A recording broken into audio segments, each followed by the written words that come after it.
ক্ষমতাচ্যুত প্রধানমন্ত্রী শেখ হাসিনার বিরুদ্ধে বহুল আলোচিত মানবতা বিরোধী অপরাধের মামলার রায়ের ঘোষণার তারিখকে কেন্দ্র করে রাজধানীতে কড়া নিরাপত্তা ব্যবস্থা গ্রহণ করা হয়েছে। বৃহস্পতিবার বিচারপতি মোহাম্মদ গোলাম মুর্তজা মজুমদারের নেতৃত্বাধীন আন্তর্জাতিক অপরাধ ট্রাইব্যুনাল ১ রায়ের তারিখ ঘোষণা করবেন।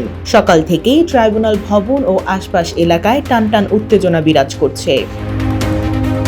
সকাল 7:30টার দিকে হাইকোর্ট মাঝার সংলগ্ন আন্তর্জাতিক অপরাধ ট্রাইব্যুনালের ফটকে দেখা যায় Bangladesh border guard BGB, Dhaka metropolitan police DMP এবং আর্মড পুলিশ ব্যাটালিয়ন এপিবিএন সদস্যরা সতর্ক অবস্থানে রয়েছেন। জীবন অবাক না করলে কে করবে? 28% মিল্ক ফ্যাটের অবাক করার সাথে ফ্রেশ মিল্ক পাউডার। জীবন অবাক করুক প্রতিদিন। নিরাপত্তার অংশ হিসেবে বিজিবি ও ডিএমপির সাজোয়া জানও মোতায়েন করা হয়েছে। এদিকে এই রায়কে ঘিরে কার্যক্রম নিষিদ্ধ আওয়ামী লীগ ঘোষণা করেছে ঢাকার লকডাউন কর্মসূচি।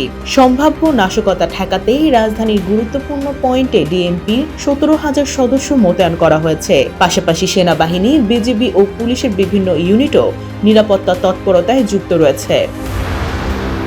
ঢাকা মহানগর পুলিশ কমিশনার জানান, গত 11 দিনে রাজধানীতে 15টি স্থানে 17টি ককটেল বিস্ফোরণ ও গত 2 দিনে 9টি যানবাহনে অগ্নিসংযোগের ঘটনা ঘটেছে।